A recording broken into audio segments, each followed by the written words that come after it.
She didn't scream. She didn't cry. When Damian Blackwood walked through the front door of their $12 million Manhattan estate with another woman on his arm, a woman visibly pregnant with his child, Victoria Sterling Blackwood did something no one in that room expected. She smiled, calm, controlled, like a woman who had been waiting for exactly this moment. She slid the diamond ring off her finger, set it on the marble entry table without a sound, and walked away. Damian thought he had finally broken her. He had no idea he had just lit the fuse on the most expensive mistake of his life. Like and comment your city below, say, let's see how far this story travels. Mình cảm. The night it all began, the temperature in Manhattan had dropped to 9 degrees, and the city smelled like exhaust, old snow, and something chemical and sharp that clung to the back of your throat if you stood too long near the street vents. Victoria Sterling Blackwood was standing in the kitchen of the estate on West 74th Street, not because she needed to be there, but because it was the only room in the house that felt honest. Marble everywhere else. Gold fixtures. Crown molding painted 3 times over by some restorer Damian had flown in from Florence, who spoke no English and billed by the hour. The kitchen at least had function. It had purpose. A copper pot on the stove. The smell of something real. She was 41 years old and she looked it, not in the way women in her world usually did, surgically smoothed, injected back towards some version of 30 that never actually existed, but in the way that meant she had lived. There were lines at the corners of her eyes, and she had stopped pretending to hate them 2 years ago. Her dark hair was pulled back. She wore a cream silk blouse and dark trousers, and no jewelry except the ring, which she had been wearing for 12 years, and which sometimes felt like a collar she had simply grown accustomed to. Her phone had been ringing since 4 in the afternoon. Marcus Webb, her estate manager, and one of the few people she still trusted without qualification, had left 3 messages. The third one said only, "He's on his way. He's not alone. Prepare yourself." Marcus never said prepare yourself. In 9 years of working together through audits and legal challenges and the kind of quiet financial disasters that Damian generated the way other men generated dirty laundry, Marcus had never once used those words. That alone told her everything. She turned the stove off. She dried her hands on a dish towel. She walked to the front of the house. She heard the cars before she saw the headlights. 2 black SUVs coming up the private drive, moving faster than they should have on the ice. Damian's security team was like that. Young men who had been given weapons and authority before they had any real sense. Men who drove too fast and talked too loud and mistook aggression for competence. She had told Damian this for years. He thought it was charming. The front door opened before she reached the foyer. Damian Blackwood came in first. He was 6'2", broad-shouldered, the kind of man who had been genuinely handsome in his 30s, and now at 47 was still striking in the way that powerful men often are, not because of what they look like, but because of what they project. He wore a black cashmere coat over a charcoal suit. His dark hair was going gray at the temples, and he had let it because he knew it worked for him. He had a glass of something in his hand that someone had handed him in the car, and he hadn't finished, and when he walked through the door, his eyes found Victoria immediately, and something moved behind them. Not guilt, not quite. Something calculating, something braced. Then Vanessa Collins walked in behind him. She was 32. She had worked in corporate acquisitions at a firm Damian had invested in heavily 3 years ago, which was how they had met, or at least how the meeting had been explained to Victoria at the time as a professional dinner, a useful contact, nothing worth mentioning twice. She was tall, and she wore a long camel coat that was unbuttoned, and beneath it, unmistakably, the rounded shape of advanced pregnancy. 7 months, Victoria estimated. Maybe 8. Behind Vanessa came 2 of Damian's bodyguards. Then his personal attorney, Raymond Cho, who was a compact Korean-American man in his 50s, who had the eyes of someone who had seen too many rooms like this one and had long since stopped feeling anything about them. Raymond was holding a leather folder, and he did not look at Victoria. 3 household staff had gathered at the edge of the foyer. Marcus was at the top of the stairs. No one spoke. Damian looked at Victoria and spread his hands in a gesture that was somehow both apologetic and triumphant, the gesture of a man who has rehearsed something and is now performing it and knows the audience is watching. "Victoria," he said. That was all. just her name, as if the rest of the sentence was already obvious. "Damien," she said. He looked at Vanessa. Something passed between them, a nod, a small movement, the signal they had worked out in advance. Vanessa put one hand on her stomach and lifted her chin slightly. "This is Vanessa," Damien said. "You know who she is?" Victoria said nothing. "She's going to be staying here," he said. "I want the East Wing prepared. Her own suite, her own staff access. We'll handle the formal arrangements through Raymond." He glanced toward his attorney, who still hadn't looked up. "I wanted to do this in person, face to face. I think you deserved that." One of the household staff made a small sound and immediately suppressed it. Victoria looked at Damien for a long moment. Then she looked at Vanessa, who was watching her with an expression that was somewhere between defiance and dread. The expression of someone who had told themselves a story about this moment and was not entirely sure the story was going to hold. Victoria looked at the ring on her hand. She had chosen it herself, actually. Damien had offered to take her to a jeweler, but she had already known what she wanted. A square-cut diamond, 3 carats, platinum band, no ornamentation, clean lines, something that would last. She had worn it through 2 miscarriages and 1 bout of illness that had kept her hospitalized for a week, and through every dinner party and charity gala and board meeting where she had stood beside this man and made him look legitimate. She pulled it off her finger. The sensation was strange, a ring of compressed air where it had been, her skin already beginning to remember what it felt like without it. She set it on the marble table by the door. The sound it made was very small. "I'll have Marcus prepare the East Wing," she said. Damien blinked. Whatever he had expected, tears, a scene, raised voices, something he could use, this was not it. He started. "Get some rest," Victoria said. "It's late." She walked past him, past Vanessa, past Raymond Cho, who finally looked up, and whose eyes, when they met hers, contained something she did not expect from him. Recognition. As if he knew something she did not, or as if he had just realized something about her that he had missed until now. She climbed the stairs. She went to her bedroom. She closed the door. She sat on the edge of the bed and she put both hands flat on her thighs and she breathed through her nose and she waited for whatever was going to come. Grief, maybe. Rage. The long-delayed arrival of something she had been holding at bay for a very long time. What came instead was clarity. Sharp and cold and almost chemical, the way the air had smelled outside. Her mind began to move. By 2 a.m, she was at her desk. Victoria Sterling had not always been wealthy.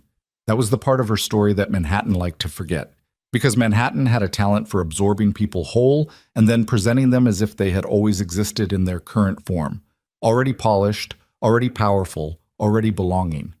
But she had grown up in Dayton, Ohio, in a house with 1 bathroom and a furnace that quit every February, the daughter of a civil engineer who worked long hours, and a mother who kept the books for 2 small businesses in town, and who had the kind of mathematical mind that could hold multiple complex systems in place simultaneously without losing a single thread. Her mother's name was Eleanor Sterling. Eleanor had died 6 years ago, and Victoria still felt her absence the way you feel a missing tooth. Not constantly, but whenever she pressed against that particular place. Victoria had inherited Eleanor's mind, the kind that didn't think in straight lines but in networks, in connections, in the relationship between things. She had gone to Ohio State on a partial academic scholarship and then to Columbia Law on a full one, and she had arrived in New York City at 24 with $1,100 in her checking account and a capacity for sustained attention that most people found slightly unnerving. She had met Damien at a fundraiser for a legal aid organization. He had been 35 then, already rich, already connected, already generating the kind of gravity that made rooms arrange themselves around him. He was funny in a sharp, slightly dangerous way. He was attentive in a manner she had not yet learned to recognize as performance. He had asked her questions and then actually listened to the answers, which was rarer than it should have been. She had fallen in love with a version of him that she now understood had been carefully constructed for her consumption. The marriage had been good for 3 years. Maybe 4, if she was being generous.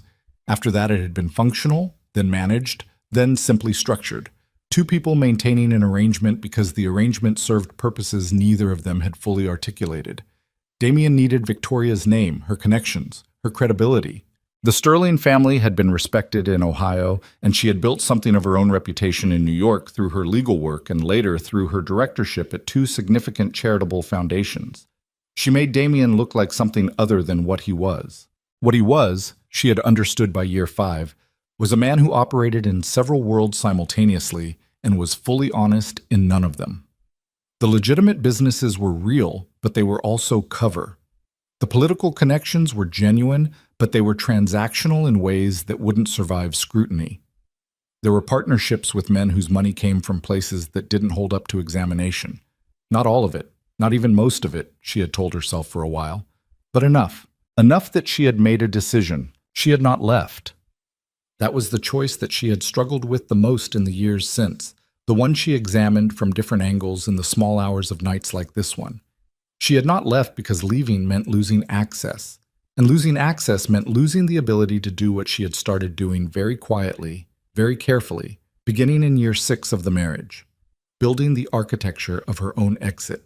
It started small. A trust established in her name, seeded with her own inherited funds, structured in a way that was clean and legal and completely separate from anything Damien touched. Then a second trust, a holding company, a series of property transfers that her own attorneys had arranged with a discretion she had paid for at significant cost.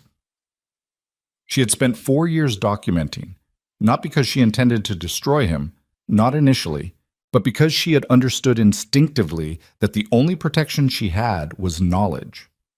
Paper. Evidence of what was real versus what was performed. The mansion on West 74th Street was one of 4 properties she had moved into, her own trust name over the course of 3 years through a series of transactions that Damien's accountants had processed without fully understanding because they were Damien's accountants, not hers.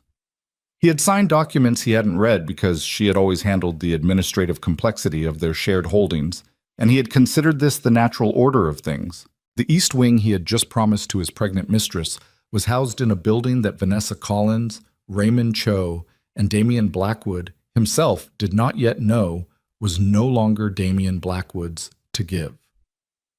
Victoria sat at her desk at 2 a.m, and she opened her laptop and she began composing the first in a series of emails that would take 11 days to complete their full effect. Marcus Webb was 54, and he had worked for the Sterling family before he had ever worked for anyone named Blackwood.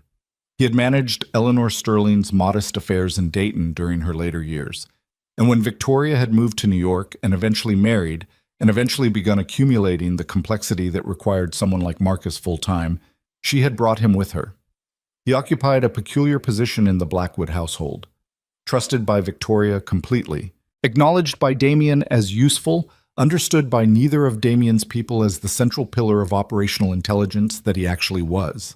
At 6 a.m, he knocked twice on Victoria's study door and came in without waiting because she had already texted him. He was a big man, Marcus, the kind of big that came from decades of physical labor before he had transitioned into management, broad across the back with hands that still looked like they belonged on a construction site. He had gray eyes and a quiet manner, and he set 2 cups of coffee on the desk without ceremony.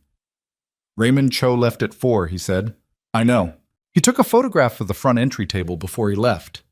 The ring. Victoria looked up from the laptop. He was standing in the foyer at 3:47 a.m., taking photographs. Of the ring, she said. Of the ring, and the surrounding area, wide shot, close shot. She thought about that. They're building a narrative, she said, that I accepted this, that I walked away voluntarily, that the terms were civil. That would be my read. They're going to try to use the next 48 hours, she said. Establish possession, establish occupancy, create a factual record that the household was transferred in the context of a mutual agreement. Marcus nodded. He had understood this already. He was nodding not in response to new information, but in confirmation that their assessments aligned. Who's in the East Wing now? 2 of his staff.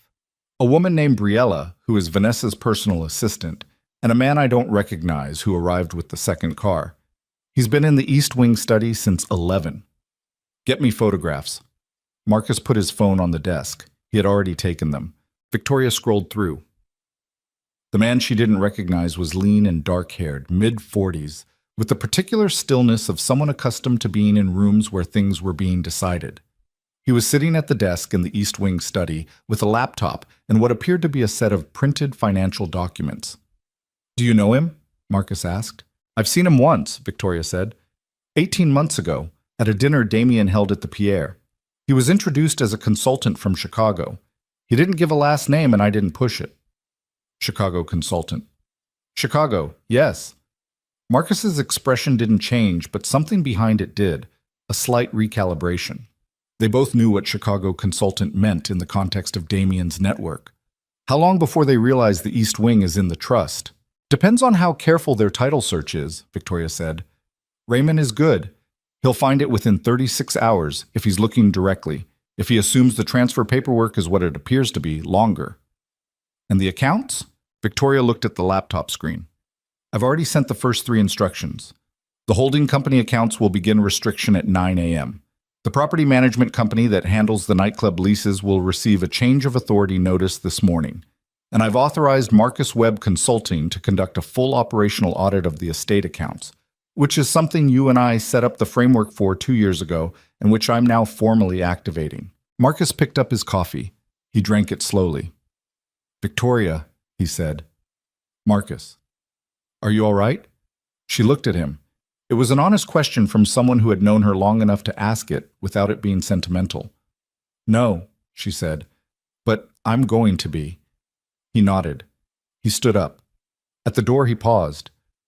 There's one more thing, he said. Vanessa Collins. I did the research you asked me to do 6 weeks ago. You have the file. I have the file. Then you know about the promotion. I know about all 3 promotions, Victoria said, and the performance reviews that supported them, and the signature on 2 of those reviews. Marcus looked at the floor for a moment. She may not have known the full picture, he said, about what he was setting up. I know, Victoria said. That's why she's in the file, but she's not the target. He left. Victoria turned back to the laptop. The coffee went cold. She didn't notice. Damien slept until 9:30, which was later than usual, which told her he had been drinking after she went upstairs. She had heard it, the particular acoustic pattern of a man moving through a large house in the dark, the soft percussion of a cabinet opening, the heavier closing of it. She had lain in the dark and listened and felt nothing that she could name or nothing she was willing to name yet, and eventually she had gone back to the desk. He appeared in the doorway of the breakfast room at 9:45, dressed but disheveled in the specific way of men who have slept in their clothes and think a shower covers it. He looked at her across the table with an expression she recognized. The morning after expression, the recalibration, the reassessment of what had happened the night before and how it had gone versus how he had expected it to go. She was eating toast and reading a document on her phone, and she looked up when he appeared and then looked back down. You didn't have to sleep in the study, he said. I was working. Victoria. He came into the room. He sat down across from her, which was not what she expected. She had expected him to stand, to maintain the posture of the confrontation from the night before. Instead, he sat and he put his forearms on the table and he leaned forward slightly, and his voice when it came was quieter, almost reasonable. I know this is hard. She said nothing. I know this is not what you wanted. I know that. But I needed to do this the right way. I needed to be honest with you rather than, You brought her to our home, Victoria said. You had Raymond photograph the entry at 4 a.m. You have a Chicago consultant in my East Wing going through financial documents. Damien's expression shifted slightly. Not guilty, more like recalculating. What are you going to do? He said. It was a genuine question. She could hear it. After all the performance of the night before, the staged entrance, the calculated humiliation, this was the real conversation, the one he needed to have to understand how much danger he was in. Victoria looked at him for a long moment. I'm going to finish my toast, she said. She looked back down at her phone. He sat there for another full minute. She could feel it, the effort to read her, to find the angle, to understand what the absence of visible reaction meant. Damien Blackwood had built his entire life on his ability to read people. He had always believed he could read her. The fact that he couldn't was the most dangerous thing about him, because men who believe they can read you do not prepare for the possibility that you have been reading them for years. He left without speaking. 20 minutes later, she heard him on the phone in the hallway, his voice low and taut, saying Raymond's name twice. The first call came at 11:43 from a man named David Reeves, who was the managing director of a real estate investment group that Damien had a 40% stake in. David was 60, cautious, the kind of businessman who had survived 30 years by being attentive to early signals. He called Victoria's private cell, not Damien's line, which told her everything about why he was calling. "Victoria," he said without preamble, "I need to understand something about the Hendricks Avenue property." "What would you like to understand, David?" "Raymond Cho called me an hour ago asking me to transfer signature authority on the operating account to Damien directly, away from the Sterling Blackwood Management Trust." A pause. "I just pulled the original trust documentation. Victoria, the trust requires your co-signature for any authority transfers. Raymond either doesn't know that, or he's hoping I don't." "Which do you think it is?" Another pause, longer. "I think he knows," David said. "And I think he's hoping I'll process it quickly before anyone looks too hard." "Don't process it," Victoria said. "I wasn't going to." He was quiet for a moment. "How bad is this going to get?" "Unclear," Victoria said, "but I'd recommend reviewing your exposure in any shared holdings before the end of the week." She could hear him exhaling slowly. "The Chicago situation," he said. "Is that connected?" She paused. "What do you know about the Chicago situation, David?" "Not much," he said.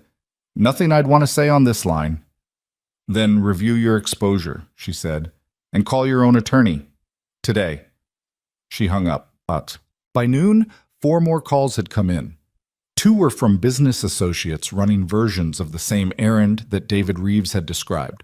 Raymond Cho making rapid attempts to move assets, transfer authority, shift the structural landscape before anyone could stabilize it. One was from a woman named Patricia Huang at the foundation board, calling to ask carefully worded questions about the status of Victoria's directorship. And one was from a number.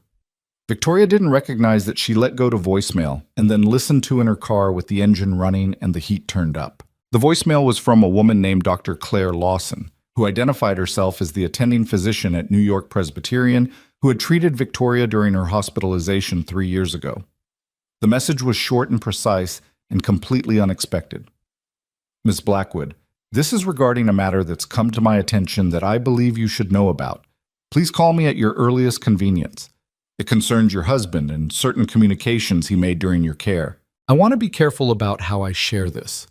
Please call." Victoria sat in the car for a long time. Then she called Marcus. "The physician," Marcus said before she could speak. "I was going to tell you. How long have you known?" 2 days. I got a separate inquiry through a contact I have at the hospital. Someone asking questions about whether Damien had ever tried to access your medical records during that period." Victoria stared through the windshield at the gray February street. A woman was pushing a stroller through the slush. 2 men in hard hats were eating sandwiches in front of a scaffolded building. Normal. Everything was completely normal. "He was asking about my prognosis," she said. "Not a question." "That's my read," Marcus said. 3 years ago, you had an uncertain diagnosis for about 6 weeks before they cleared it. During that 6 weeks, there's reason to believe he was making preparations. Preparations for what? For the contingency, Marcus said carefully, in which you did not recover. She let that sit in the air between them. The slush outside had started to refreeze in the falling temperature, the surface going dull and crystalline. "He was going to let me die," she said. "I don't know that," Marcus said. "I know he was asking about your prognosis privately in a way that went around you. What he intended, he was measuring the situation," she said. "He wanted to know what his position would be." Marcus said nothing. She called Dr. Lawson back.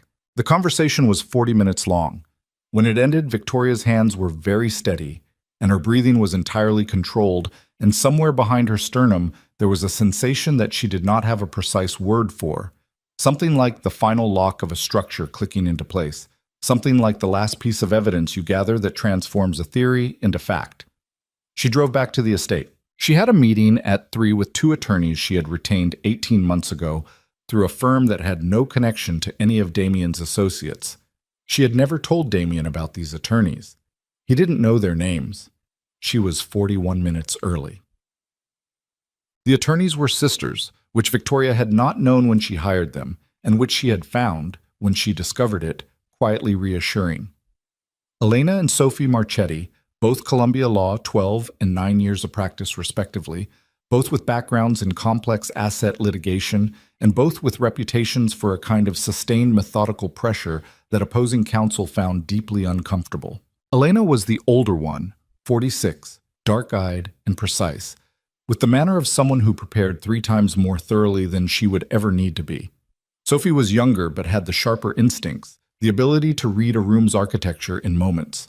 Together they operated the way a pair of systems operates when they have been designed to complement each other. Victoria sat across from them in a conference room in a midtown building that had nothing on its exterior to indicate what happened inside, and she laid out the previous 17 hours in approximately 8 minutes, and then she put a USB drive on the table. "Everything from this point forward is on here," she said. 3 years of documentation, property transfers, trust structures, the holding company architecture, financial forensics on 6 of the partnerships, communications, and Dr. Lawson's testimony. Elena picked up the drive. She looked at it as if she were gauging its weight. "The East Wing occupancy," she said. "Trespassing," Sophie said, almost simultaneously. Victoria looked at them. "If the property is held in your trust, and he has introduced occupants without your consent," Sophie said, "the overnight occupancy constitutes trespass. We can have a notice delivered before 5 p.m.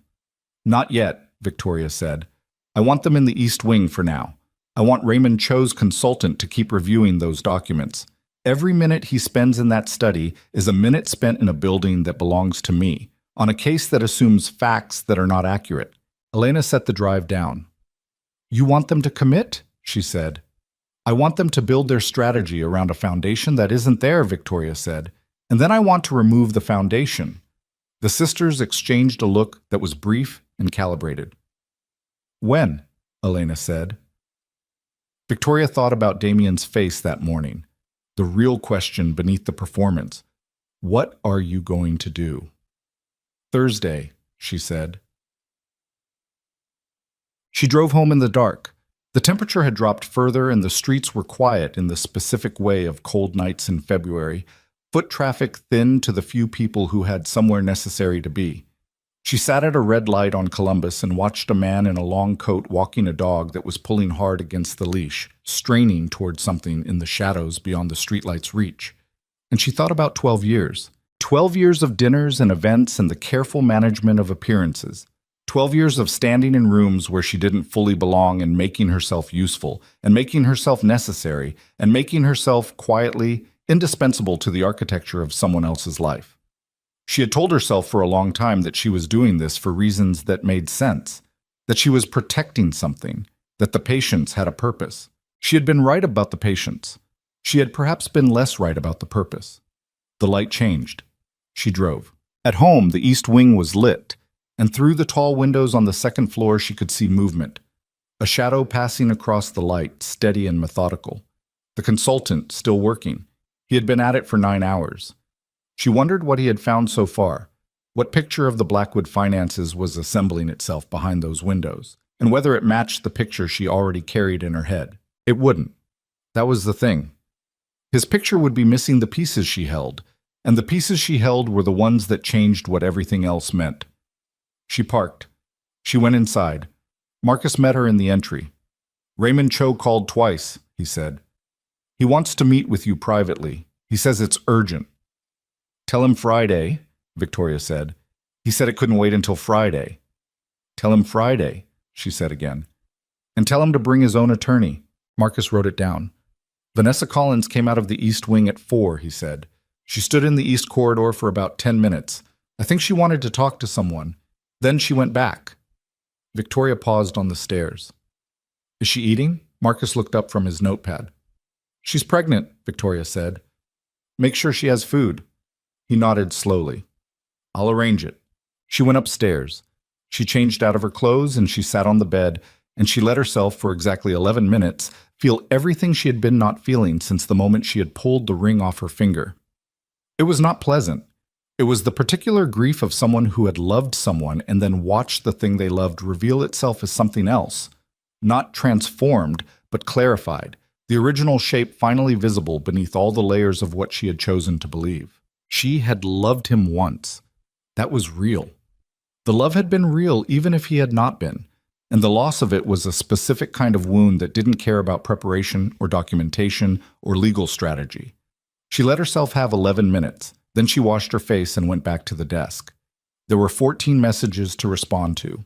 She responded to 12 of them.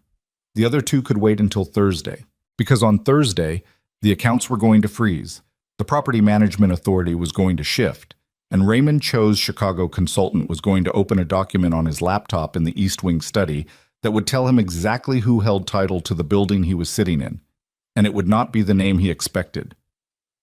Victoria opened the laptop. She began to type. Somewhere on the floor below her, in the East Wing she had decided not to reclaim yet, a man was building a legal strategy on the assumption that Damian Blackwood still owned everything. And in the quiet of the study where she had spent 11 hours documenting the end of someone else's empire, Victoria Sterling Blackwood was doing something much more dangerous than fighting back. She was waiting, and then, at 11:48, her phone rang. The number was blocked. She almost didn't answer.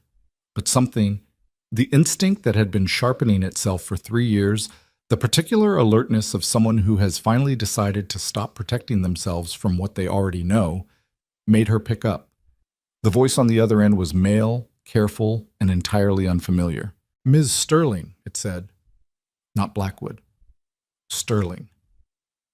"My name is Agent Frank Caruso. I'm with the Federal Bureau of Investigation. We've been watching your husband's organization for 26 months. A brief pause. "We'd like to talk to you about what you know and about what you have." Victoria sat very still. "I know quite a lot," she said. "We believe you," he said. "We also believe your husband knows we've been watching him, and we have reason to think that in the next 48 hours, he's going to move to neutralize any witnesses who—" "Witnesses," she said. "Witnesses," Agent Caruso confirmed. "That includes you, Ms. Sterling, and potentially Dr. Lawson." Victoria looked at the laptop screen, at the documents open on it, at 12 years of work laid out in careful digital order, every transaction, every communication, every piece of the architecture she had built while living inside the things she was documenting. "When do you want to meet?" she said. "Tonight," he said. "Now, if possible." She stood up. She walked to the window. Below her, the East Wing was still lit, the shadows still moving. "Give me an address," she said. She wrote it on the back of an envelope. She looked at it for 3 seconds. She put on her coat. Bon? The address Agent Caruso had given her was a parking garage on West 46th Street, the kind of place that existed in Midtown Manhattan as pure utility, concrete and exhaust, and the particular silence of a space designed for machines rather than people. 4th level, Bay D.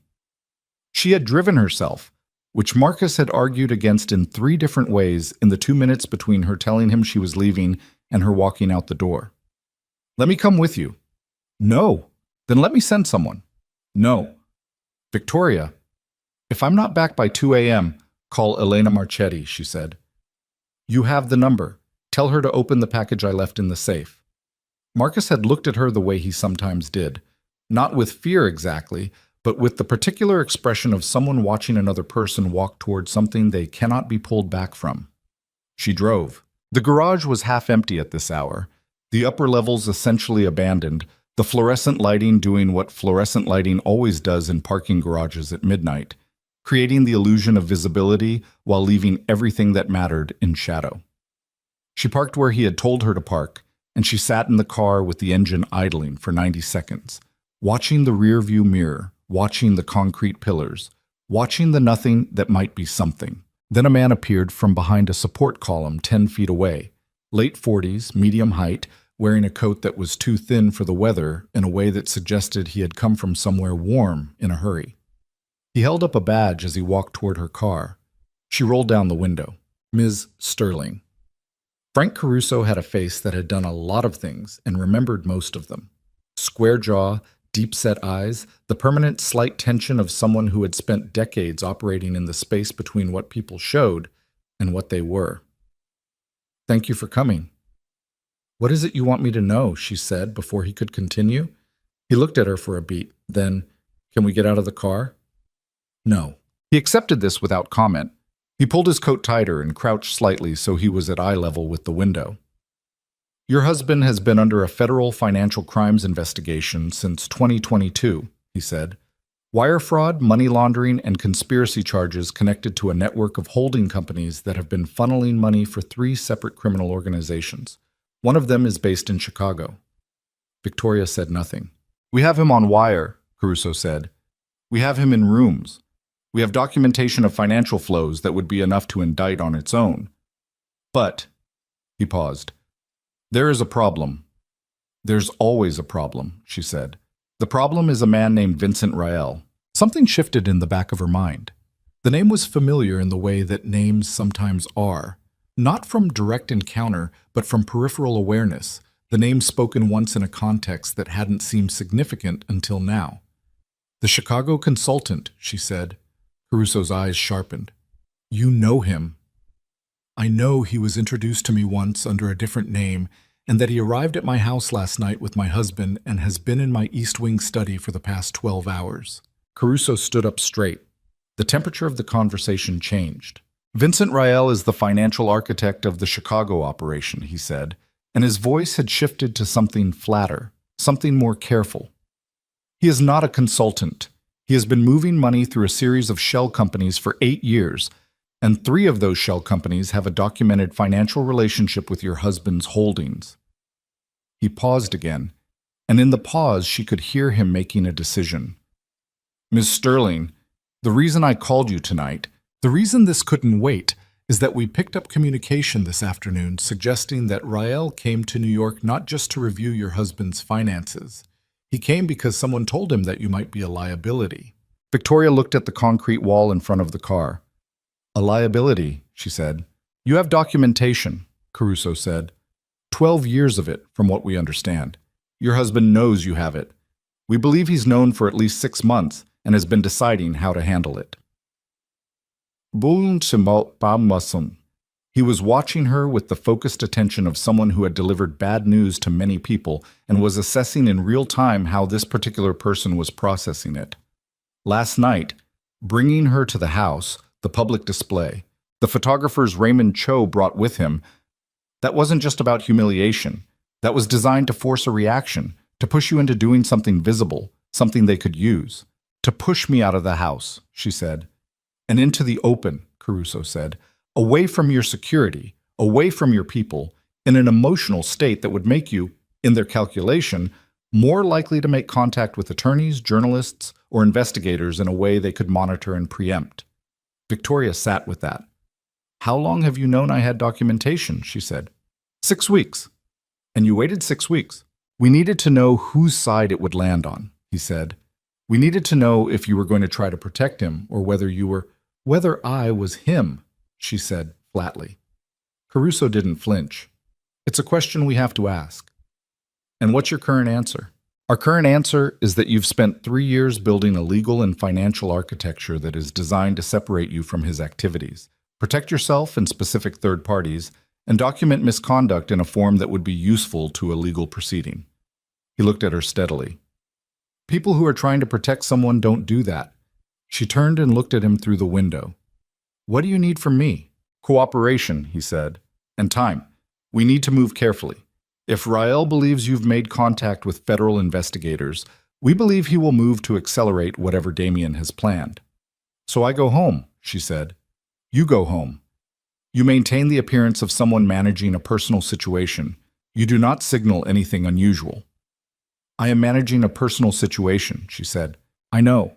I'm asking you to manage it in a way that doesn't put Dr. Lawson or Marcus Webb in a dangerous position.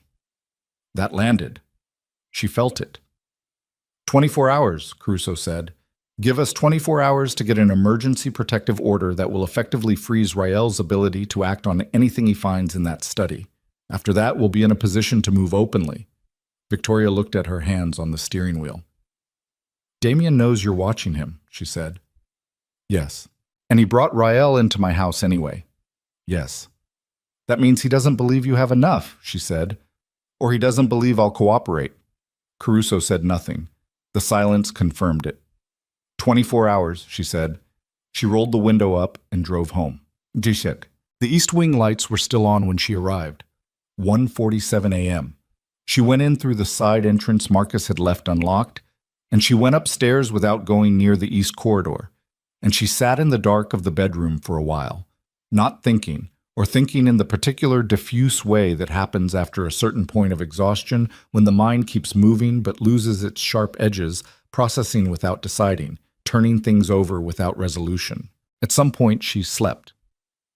She woke at 6:15 to the sound of voices in the corridor below the bedroom, not the east wing, the main corridor, and she lay still and listened and identified Damien's voice and another one, quieter, and the particular clipped rhythm of the second voice identified it before she placed the speaker. Rael. She rose. She did not dress. She stood at the bedroom door and she could hear them more clearly now. The conversation carrying up the stairwell the way sound does in old houses through the architectural channels that the builders created without meaning to.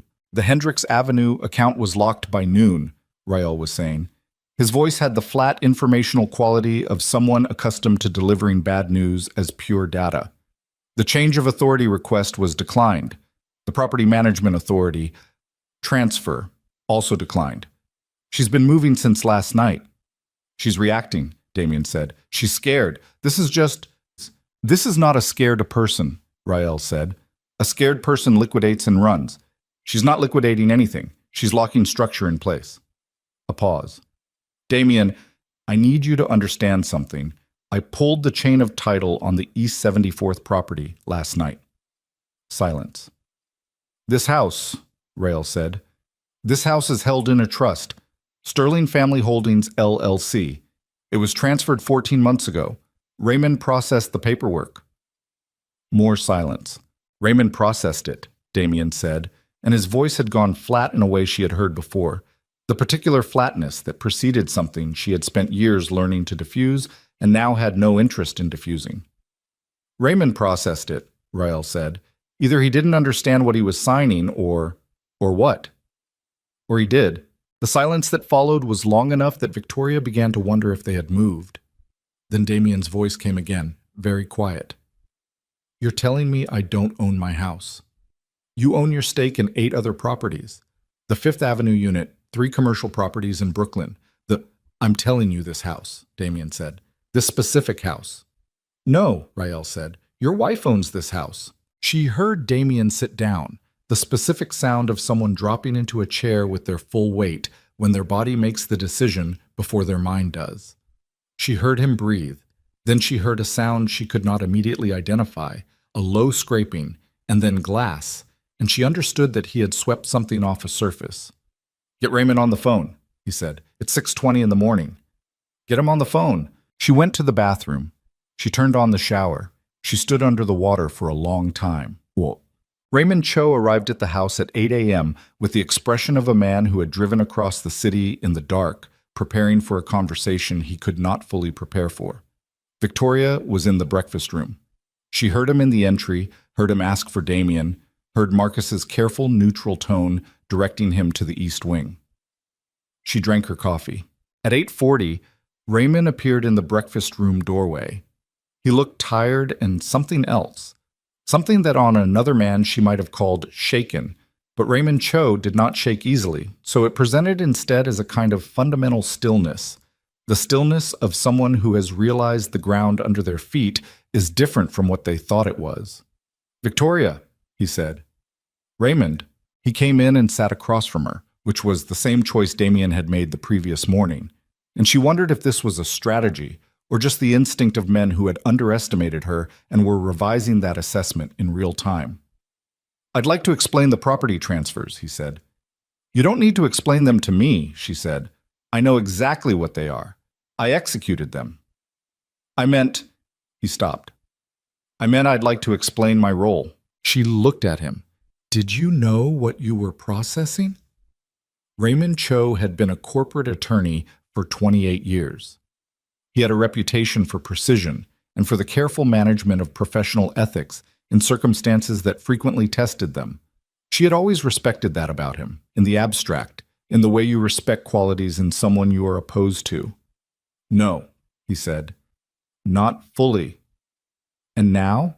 Now I understand that I have spent the past 6 months processing documentation that your husband represented to me as routine restructuring, and that the documentation as executed has a different effect from the effect he described. Has a different effect, she said. Victoria. He leaned forward slightly. I have an obligation to my client, but I have a separate obligation that supersedes that. If I have been used to execute instruments that I was not properly informed about, then I have a problem that extends beyond Damien's interests. You have a bar problem, she said. Yes. He held her gaze. I wanted you to know that I became aware of the full picture late last night, and that I have not yet communicated that awareness to Damien. She studied him. Why are you telling me this? Because Rael is not here to manage finances, Raymond said, and his voice had dropped to something that was almost private, the kind of tone you use when you are aware of the acoustics of a room. He's here because Damien asked him to come. Before last week. Before Vanessa. Rael was coming regardless. He paused. I've been Damien's attorney for 11 years. I've managed a great deal of complexity in that time. What Rael represents is not complexity. It's a different category of situation. And I am not willing to be in that room when it arrives. Victoria set down her coffee cup. Raymond, she said, are you telling me you want out? He looked at his hands. I'm telling you that I'm going to file a notice of withdrawal from Damien's representation this morning, citing irreconcilable conflicts. And I'm telling you that before I do, I want you to know that whatever documentation I have that is relevant to your interests, I will make available through proper channels. She was quiet for a moment. You have 48 hours before the federal situation becomes visible, she said. Not a question. Raymond looked up at her sharply. She let him calculate what she knew and how she knew it. Yes, he said finally. Then file your withdrawal, she said, and call Sophie Marchetti. Tell her I referred you. She'll explain the proper channels. He stood. He buttoned his jacket. At the door he stopped. For what it's worth, he said, I don't think he ever understood what he had in you. I know, Victoria said. That was always the problem. Damien found her in the garden at 10. The garden was not designed for February, but it was a summer thing. The beds bare and black with cold, the fountain turned off and covered. She stood near the stone wall with her hands in the pockets of her coat, and she watched him come across the dead grass, and she thought he looked, for the first time in all the years she had known him, like someone who was losing. Not defeated, not broken, but losing, which is different. Losing has momentum to it, the awareness of direction, the sensation of the ground moving beneath you. Raymond is gone, he said. I know. You talked to him. He talked to me, she said. Damien stopped 2 feet away from her. He was not angry, which surprised her. Or he was something past anger, something that had moved through the heat of it and come out the other side as something colder and more considered. What do you want? He said. What do I want? She repeated. From this. From all of this. What is the outcome you're looking for? She looked at him. At the face she had known for 14 years, first as the face of someone she had believed in, and then as the face of someone she had been managing, and then, for longer than she wanted to admit, as the face of something she had simply gotten used to. The gray at his temples, the lines the drinking had put in around his mouth, the eyes that were still sharp, still calculating, because Damien Blackwood's intelligence was real, even when everything else about him was constructed. I want my life back, she said. Your life back, he said. You mean I mean my actual life, she said. The one I stopped living around year 6 of this marriage when I realized what you were and decided to stay anyway, because I convinced myself I had reasons. She looked at him without heat, without the tears he had counted on, with a clarity that she could feel in her chest like something structural. You wanted to humiliate me. You wanted me to react. You brought Vanessa here as a weapon because you thought my pride would make me careless. He said nothing. I'm not careless, she said. I never was. Victoria, Rael is in my house, she said. You put him there. That tells me everything about what this week was supposed to be. She paused. How long has he been talking to the Chicago organization about me? Damien's expression went very still. I'm going to ask you one more time, she said, and her voice did not rise, did not crack, did not give him anything he could use. How long has Vincent Rael been in communication with whoever it is you owe in Chicago about how to manage the problem of your wife? Silence. Damien. He looked away. He looked at the dead garden. He looked at the stone wall and the city beyond it, and then he looked back at her with an expression that she understood was as close to honest as he had been in years. 3 months, he said. The cold came up through the ground and through the soles of her shoes, and she stood in it and she breathed. And what was the plan? She said. It wasn't... He stopped. His jaw tightened. It wasn't what you're thinking. What I'm thinking, she said, is that you were going to use the next 48 hours to move assets, compromise my legal standing, and place me in a position where I would either accept terms or face challenges from sources I couldn't respond to through normal channels. What I'm thinking is that Rael is not a financial consultant. And what I'm thinking is that you told him about my documentation. Damien's face told her everything she needed. You told him, she said. The garden was very quiet. How much does he know? She said. Enough, Damien said, and his voice had gone hoarse.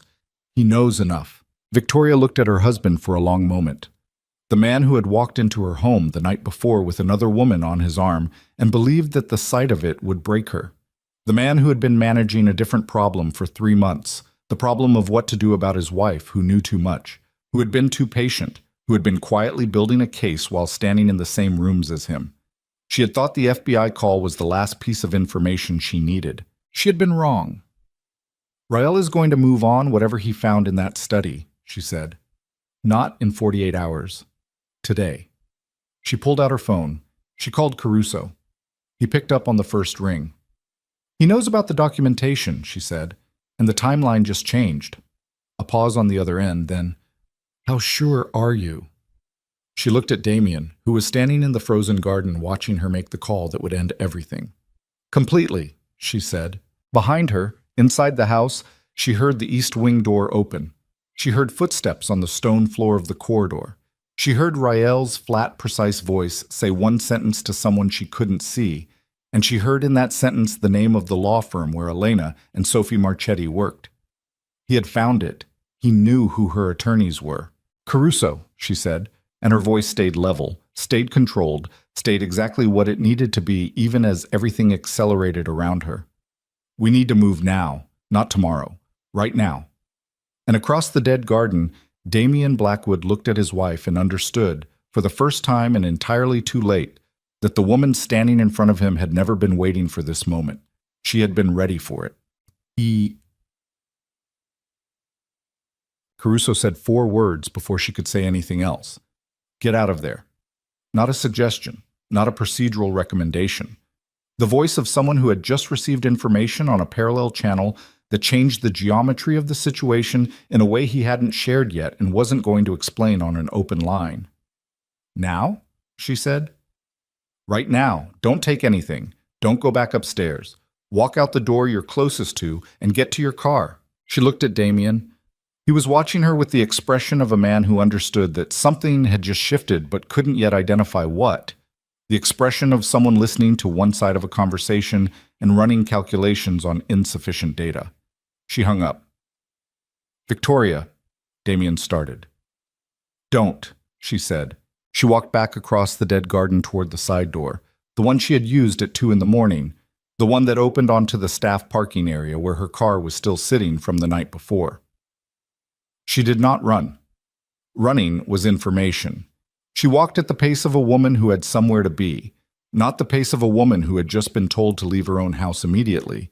And when she pushed through the side door and the cold air hit her, she kept walking, keys already in her hand, the muscle memory of 1,000 departures from 1,000 rooms where she had needed to leave without showing what leaving cost her. She got in the car. She started it. She pulled out of the parking area and onto the street, and she drove 2 blocks east and then pulled over and called Caruso back.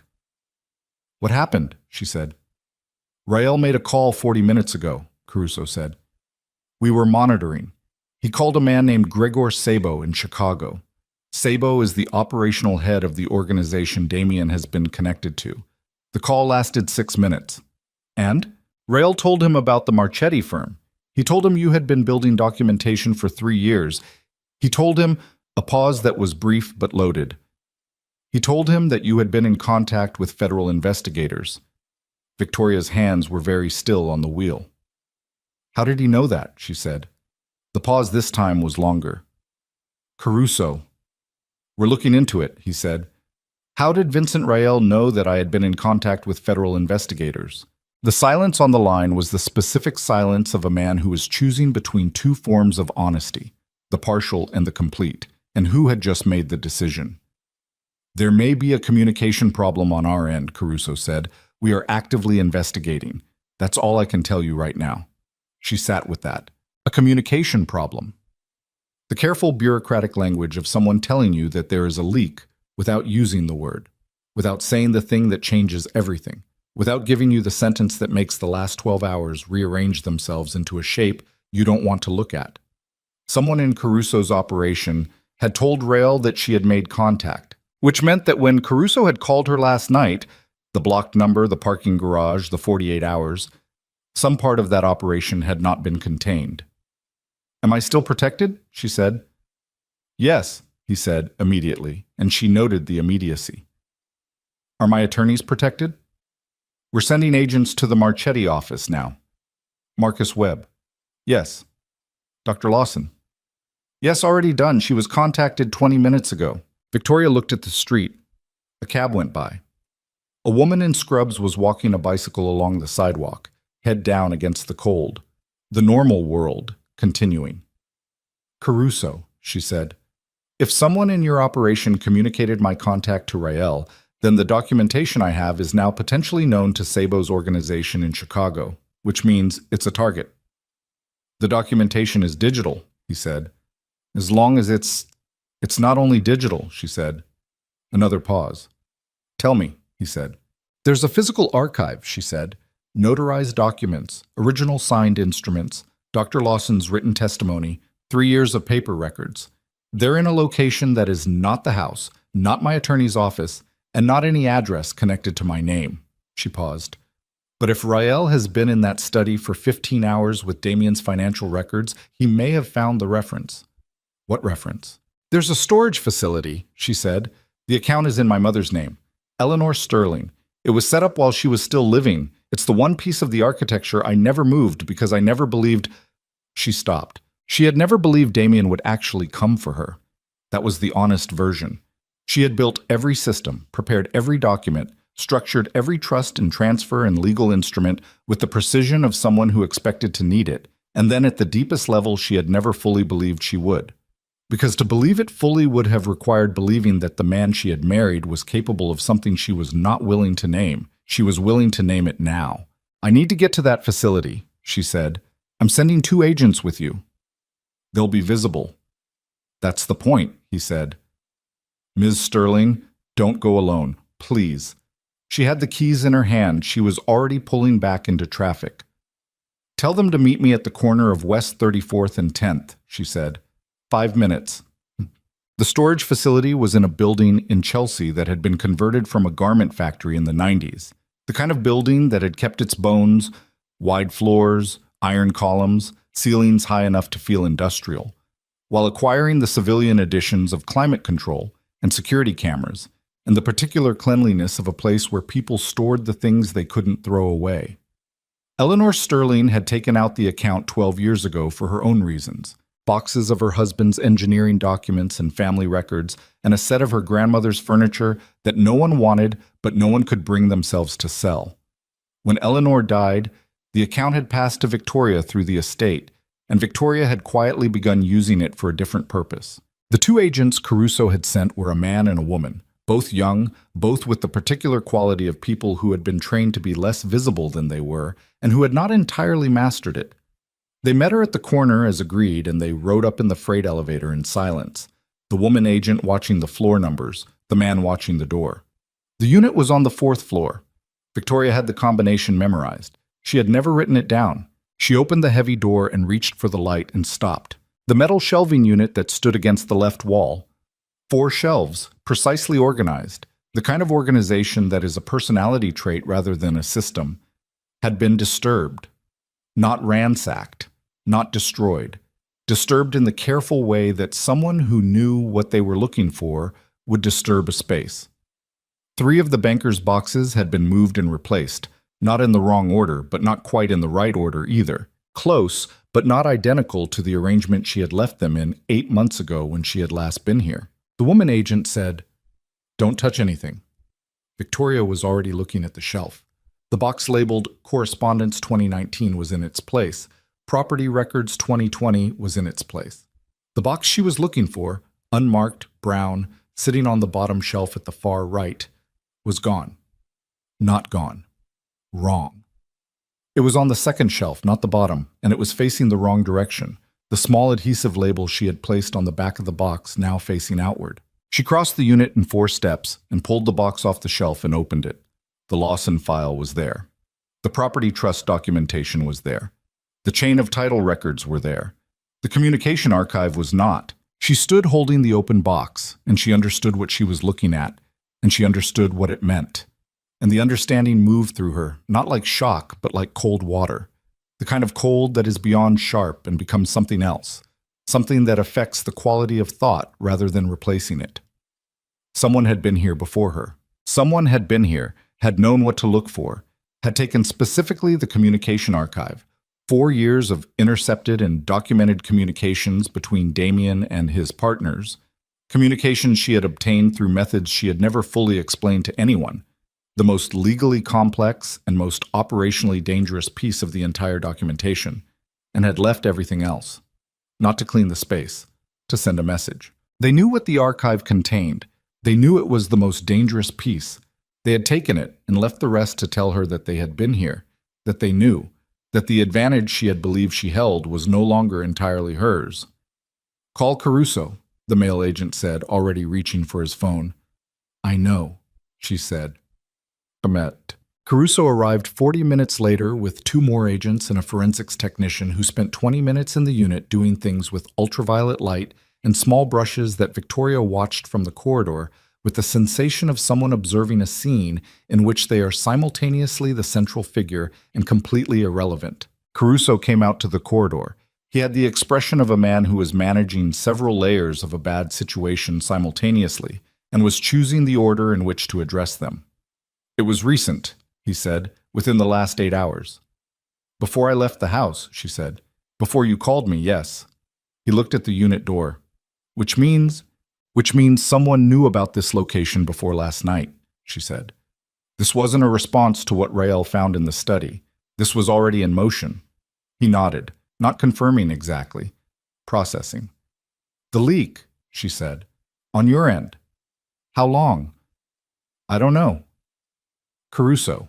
"I genuinely don't know," he said, and she believed him because his frustration was too specific and too unmanaged to be performed. "We are looking at internal communications from the last 72 hours. We have a short list. That's all I can tell you." "If your investigation has been compromised," she said, "then Sabo's organization has potentially had access to your operational timeline, which means they know your evidence. They know your witness list." She paused. "They know your case." He looked at her. "That's a worse case." "I'm interested in worse cases right now," she said. He was quiet for a moment, then, "There is something else I need to tell you. It's why I was going to call you this morning before you called me." She waited. "Last night, after our meeting, I ran your husband's communications for the 48 hours preceding the events of Tuesday night, the Vanessa Collins arrival, the staged entrance." He reached into his coat and pulled out a folded sheet of paper and held it out. "This is a transcript of a call Damien made on Monday afternoon to a man named Lester Haynes. Haynes is an opposition researcher who has done work for several of Damien's associates. The call is 42 minutes long." She took the paper. She read the first 2 paragraphs. She stopped. She read them again. The cold in the corridor was the building's climate control, efficient and impersonal, but she felt it differently now. Felt it in the particular way that the body responds to information the mind hasn't fully processed yet. The physical recognition arriving before the cognitive one. "He hired someone to investigate Marcus," she said. 6 months ago," Caruso said. Haynes ran a full background investigation. Financial history, personal relationships, communications. He paused. Including his communications with you. She looked at the transcript, at the words she was reading and the implication underneath them. Damien has a recording, she said. We believe so. Of Marcus and me. A phone call, March of last year, in which you and Marcus Webb discussed the structure of the asset transfers and the purpose of the documentation you were building. Caruso's voice was careful, precise, the voice of someone delivering a diagnosis. If that recording is authentic, and if it is presented in a certain context, it would look like conspiracy, she said. It would look like I was using Marcus to fraudulently transfer marital assets. In a civil proceeding, yes. He has been planning this for 6 months, she said. The words came out flat and informational, stripped of the thing underneath them. The thing that was not grief exactly, but was adjacent to it, in the way that certain betrayals arrive not as new pain, but as the final verification of a fear you have been carrying for a very long time. The Vanessa situation, the staged entrance, Rael in the house, none of that was reactive. This was built. Yes, Caruso said. He was ready for me to fight back, she said. He prepared for it. He wanted me to fight back because fighting back activates the recording. If the recording becomes part of a civil or criminal proceeding, I look like the aggressor, she said. I look like someone who spent 3 years planning a fraudulent asset transfer and used a long-time employee as a mechanism. She set the transcript against the wall. She looked at the forensics technician through the open unit door. And the communication archive that's been taken from this unit. Those are the documents that prove the transfers were defensive, that prove they were responses to documented misconduct. She looked at Caruso. Without the archive, the transfers look like exactly what he'll say they are. Caruso said nothing. He's not trying to win in court, she said. He's trying to make it impossible for me to win. He's trying to put me in a position where I spend the next 2 years defending myself against the very documentation I built to protect myself. And while I'm doing that, whatever he has left, whatever assets he's moved in the last 6 months, goes somewhere I can't reach. She looked at the wall. She looked at the floor. She looked at the corridor light, fluorescent, institutional, humming at a frequency just below conscious hearing. Where's Marcus? She said. He's been contacted. He's safe. He doesn't know about the recording yet. I need to talk to him.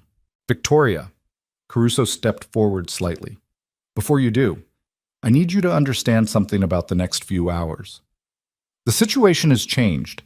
The protection we can offer you is real, but it has limits, and some of those limits have just become more apparent.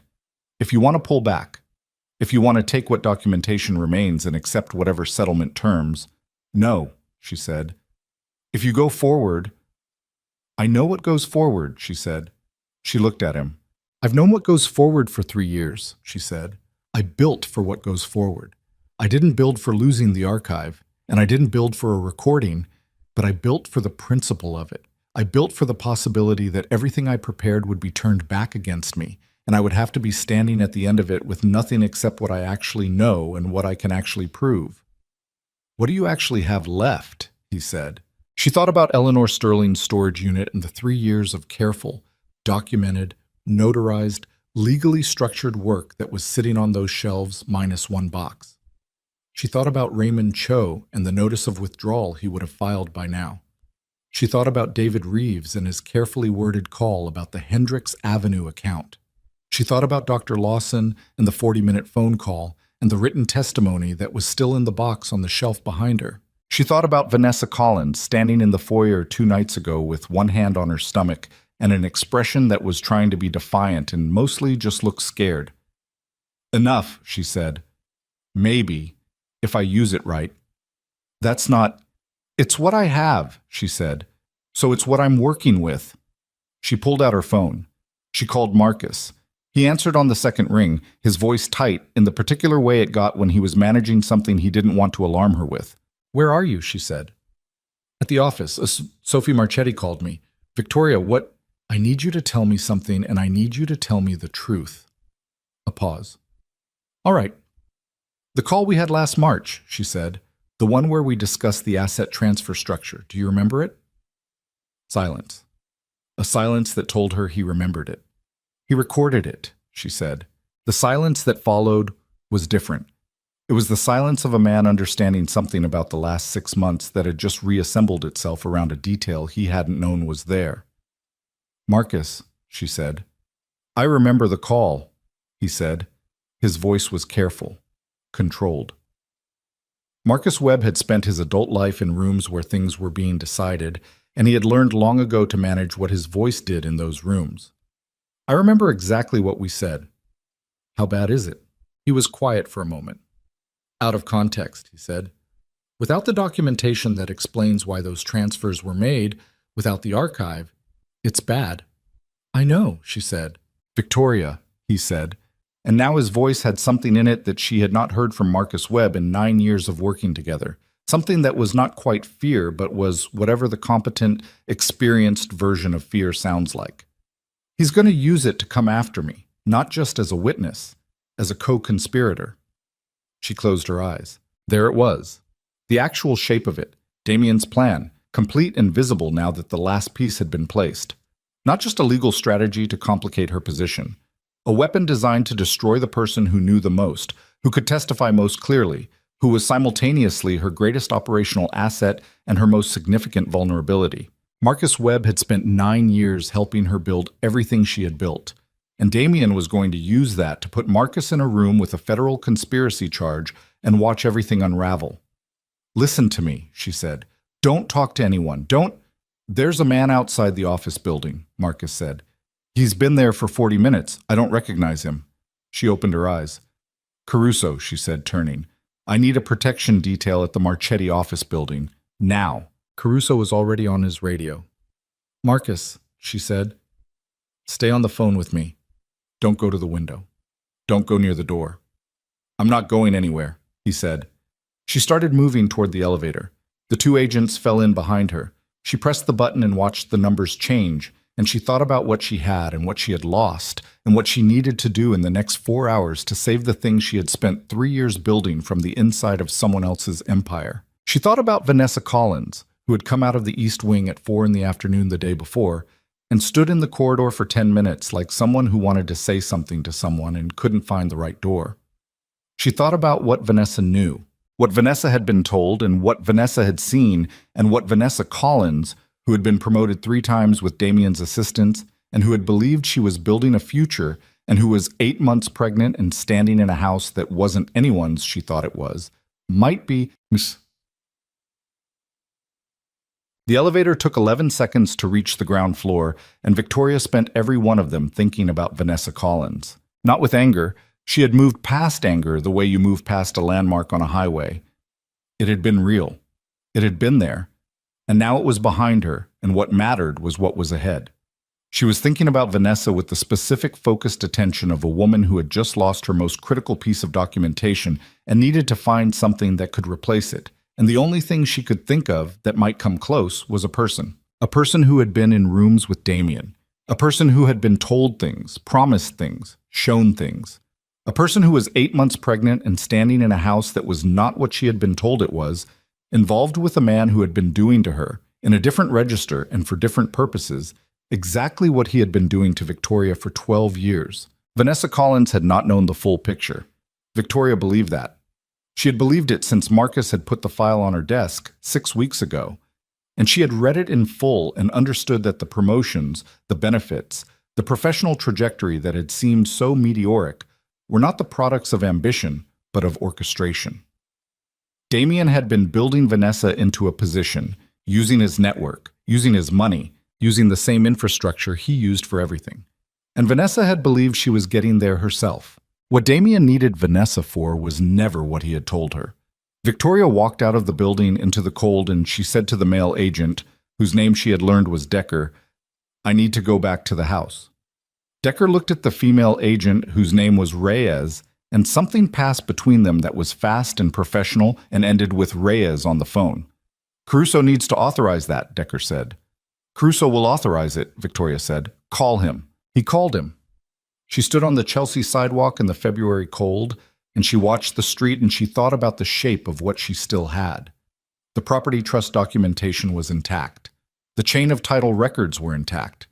Dr. Lawson's testimony was intact. Raymond Cho was now a withdrawn attorney who had communicated his willingness to make relevant documentation available through proper channels. David Reeves had declined to process Damien's authority transfer and had called his own attorney.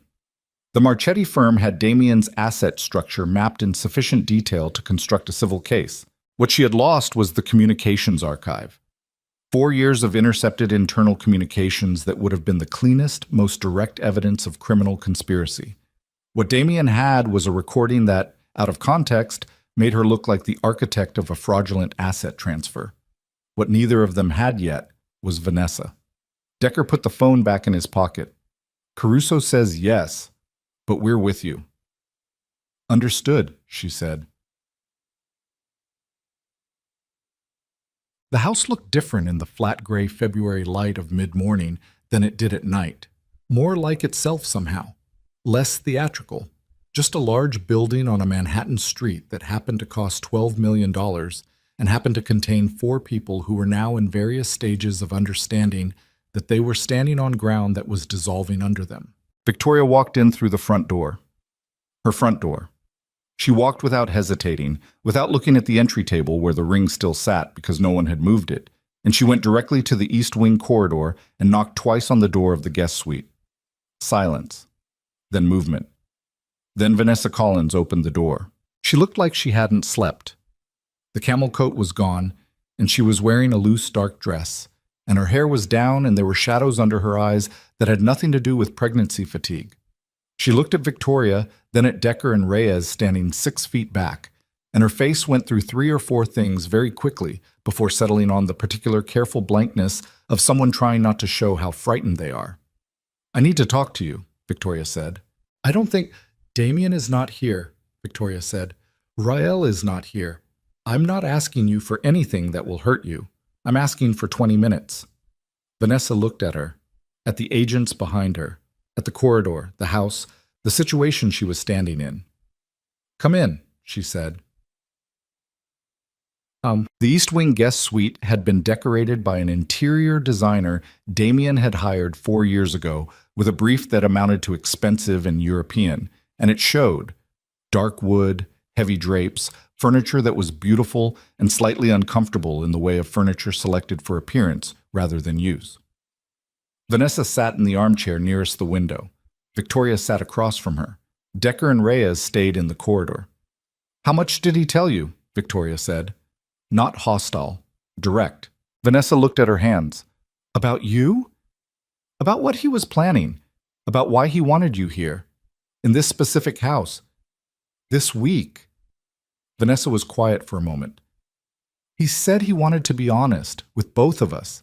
He said he wanted to start something real with the baby coming, and that meant being direct. He said that. He said you had grown apart." Vanessa looked up. Her eyes were dark and steady and very tired. "He said it was mutual. And you believed him." She stopped. She looked at the window.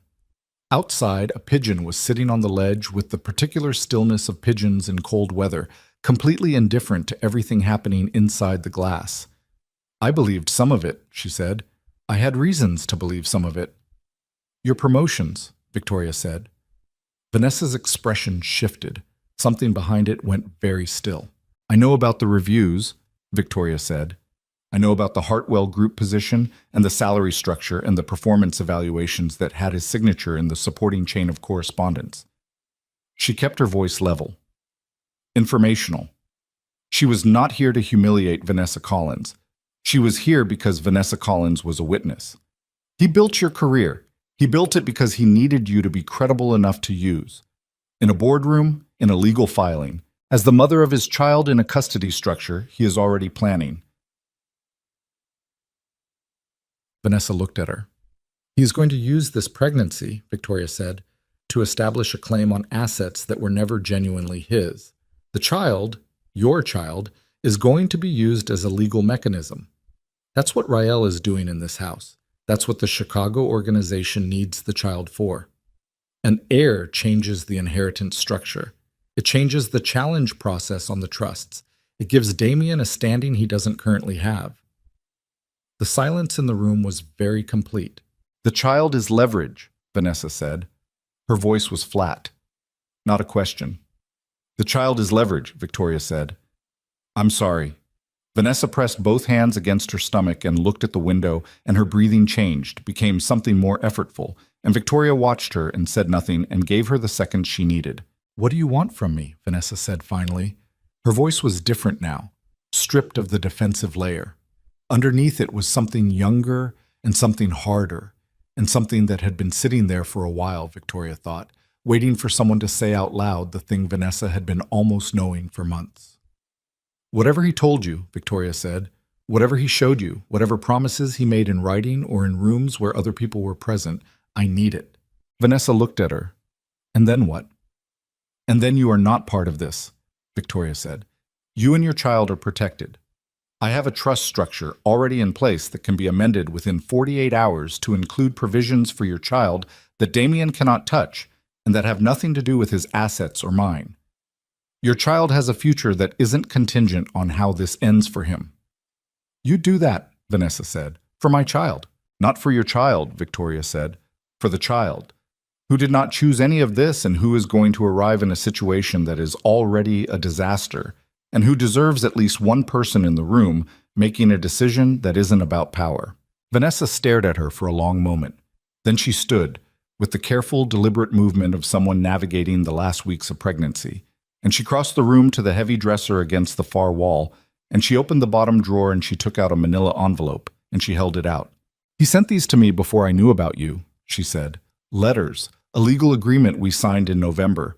He was very specific about what he wanted in writing." Her jaw tightened. "I kept everything because I'm not stupid. I kept everything because something felt wrong and I didn't know what, and I thought if it went wrong I would need it." "You're not stupid," Victoria said. She took the envelope. "You were given a very curated picture by someone who is very good at curated pictures." Vanessa sat back down. She looked at the floor. "Is he dangerous?" she said. "Not the house, not the legal situation." She meant physically. Victoria heard it. "Not to you," Victoria said. "Not while I'm moving. And you're going to the Marchetti office today with those agents in the corridor, and you're going to stay there until this is over." Vanessa nodded. One sharp movement. The movement of someone who has made a decision and is already moving past the making of it. Victoria was in the corridor with the envelope in her hand when her phone went off. "Marcus." She answered before the second vibration. "He's here," Marcus said. "Rael?" "Damien, he came to the office. He's in the lobby. He's asking for me by name." Her stomach tightened. "Don't go down." "I'm not going down." "But Victoria," a sound in the background, the particular acoustic quality of an office building's lobby on speakerphone. "He's not alone. There are 3 men with him. I don't recognize any of them." "Caruso." She was already turning toward Decker. "Get Caruso on the line right now." Decker had his phone out. "Marcus, stay on the line with me," she said. "Stay away from the elevator and away from the stairs. Is Sophie Marchetti with you?" "Elena, Sophie is in court." "Stay with Elena. Lock the office door." She heard the lock click and felt something in her chest loosen by exactly 1 degree. "Marcus, the agents Caruso sent, where are they?" "One is in the lobby. I can see him on the security feed. He's approached Damien. They're talking." A pause. "Damien is showing him something. A document." Decker said, "Caruso. Now." He held the phone out. "Caruso," she said. "I see it," Caruso said. He sounded like a man who was in a room with a lot of screens and was moving fast. "He has a court order, emergency civil filing. It was submitted at 8 a.m. this morning before any of our protective orders were in place. It names Marcus Webb as a co-respondent in a fraudulent asset transfer claim. And it authorized what?" she said. Document seizure," Caruso said. "Any documents in Marcus Webb's possession related to the Sterling Blackwood estate holdings." She understood the entire architecture of it in the space of one breath. Damien had filed at 8 in the morning, before the FBI's protective orders, before Raymond's withdrawal was processed, before any of the protective legal structure she had been building with the Marchetti firm had been filed and stamped and made real. He had filed in the narrow window between her leaving the house and the federal machinery beginning to move. And he had named Marcus. And the court order gave him the right to walk into that building and take everything Marcus had. "Can you stop it?" she said. "Potentially. But I need 20 minutes to get the counter order in front of a judge, and I need—" "He's moving now," Marcus said. "He's coming toward the elevator." 20 minutes, she said to Caruso. "I need 20. "You have 10, she said. She hung up on Caruso. "Decker, can your agent in that lobby physically delay Damian Blackwood from entering that elevator for 10 minutes without exceeding his authority?" Decker's eyes moved. "I can tell him to try." "Tell him to try." Decker was on the radio. She stood in the corridor of her east wing with Vanessa Collins's envelope in her hand, and she thought with the clarity of someone who has been awake for 30 hours and has burned through every reserve except the one that doesn't have a name, the one that is past adrenaline and past fear, and is simply the bedrock of a person, the thing underneath everything else. Then she started walking toward the front door. "Where are you going?" Decker said. "To the Marchetti office." "Victoria." "He's not doing this to Marcus," she said. "He is not doing this to Marcus in a building lobby in front of people. Not today." She was in the car before Decker finished his sentence. She heard him swearing behind her and heard him getting into the second vehicle, and she pulled out of the drive and into the street, and she drove, because the Marchetti office was 8 blocks away, and 8 blocks in Manhattan in midday traffic was 12 minutes, and she had 10. And she drove like someone who understood the arithmetic of the situation completely. Her phone was ringing. Caruso. She answered it on the hands-free. "I have a judge," he said. "I need 4 more minutes." "You have 4, she said. She went through a yellow light that was more red than yellow. The cab behind her honked. She didn't hear it. "The filing this morning," she said. "The attorney of record on Damian's side." "Who is it?" "I don't have that in front of me." "Caruso." Her voice was very flat. "Raymond Cho withdrew this morning. Damian has been without his primary attorney since approximately 8:15 a.m. The filing was submitted at 8, which means it was submitted by whoever replaced Raymond between the time Raymond communicated his withdrawal and 8 a.m., Caruso said, and she could hear him getting there, running the same calculation. "Who replaced him that fast?" she said. A pause. "Sabo," Caruso said. "Not directly, but an attorney connected to Sabo's network in New York. We have a name." "File it," she said. "File the connection between Sabo and Damian's new legal representation in the counter order, right now. If that connection is on record when the judge reviews the counter order, it changes the context of the entire civil filing," Caruso said. "It connects the civil action to the federal investigation." She heard him moving, heard other voices in the background. "Give me 3 minutes." She was 2 blocks from the Marchetti office. She could see it from here. A glass and steel building, mid-rise, unremarkable from the outside, and in its lobby, if the security feed was still showing what Marcus had described, her husband and 3 men she didn't know, and 1 FBI agent trying to hold a line with 10 minutes of authority and counting down. She parked in a loading zone. She got out of the car. She was walking fast, not running, heels on the pavement, the cold air hitting her face, and the envelope in her inside pocket and her phone in her hand, and every system in her body running at the particular pitch of someone who is not afraid because they are too far past it, because fear requires a future that is uncertain, and Victoria Sterling had decided what her future was going to be. She pushed through the glass door of the lobby. Damian turned. He was standing at the elevator bank with 2 of the 3 men she didn't recognize, and the FBI agent Caruso had sent, a young man whose name she didn't know, was standing with his body between Damian and the elevator call button in the specific posture of someone executing a delay with maximum professional commitment. The 3rd man was near the door, and he moved when she came in, and she walked past him as if he weren't there. Damian looked at her. His face moved through surprise and then through something colder and more prepared, the expression of someone who has rehearsed for this exact moment and is now deciding which version of it this is. "Victoria," he said. "Damian," she said. The lobby was not empty. A woman at the reception desk had gone very still. 2 people near the elevators had stopped moving. The particular suspended quality of a space where something is happening that everyone present can feel, but no one wants to be the first to acknowledge. "You need to leave," she said. "I have a court order," he said. He held it up. "This is legal. This is processed. This is, your attorney of record on that filing is a man with documented financial connections to a federal criminal investigation, she said.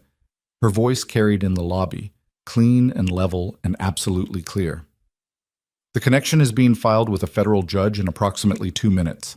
When it is filed, the court order you're holding becomes evidence in a federal proceeding, and any action taken under it becomes obstruction. The two men behind him exchanged a look. Damien stared at her. You came here to take Marcus's files, she said. You came here because you thought you had a 2-hour window before the federal structure closed around you, and you were going to use that window to take the last piece of documentation that ties the Chicago money to your accounts. She stepped closer. 2 feet. Close enough to see the muscle in his jaw. You don't have a 2-hour window. You have about 90 seconds before Caruso files that connection, and this lobby becomes part of a federal obstruction record. Damien's face was doing something she had not seen it do in 12 years of looking at it. Something that was past the calculation, past the performance, past the constructed confidence of a man who had spent decades making rooms arrange themselves around him. It was breaking, not dramatically, not visibly, to the woman at the reception desk or the strangers near the elevators, but to Victoria, who had studied this face through 12 years of every version it was capable of. The charming version, the dangerous version, the version that appeared at 3 a.m. when he thought she was asleep and was simply himself. To Victoria, it was completely visible. He was afraid. Her phone buzzed. She looked at it. 1 word from Caruso. Filed. She looked back at Damien. It's done, she said. He looked at the court order in his hand, at the lobby, at the men behind him who were already recalculating, already reassessing what being in this building meant for them now that the legal ground under the entire operation had just shifted. This isn't over, he said. His voice was low, almost private, the way it used to be when they were alone, before she had learned that private didn't mean honest. Yes, it is, she said. You just don't know it yet. One of the men behind him said something she couldn't hear, and Damien turned and looked at him, and something passed between them that was fast and conclusive, and then Damien turned back to Victoria one more time with an expression she would think about later, in the quiet of whatever came after this. An expression that was complex and human, and for 1/2 second was nothing but the face of a man who understood what he had lost. Not the assets, not the empire, but something else. Something he had thrown away in a ballroom entrance with a camel coat and a staged humiliation, and the particular arrogance of a person who had never genuinely believed the person standing across from them was... Damien left the lobby, not with dignity, not with the controlled exit of a man who has decided to retreat strategically and will return on better terms. He left the way water leaves a space when the structure containing it fails.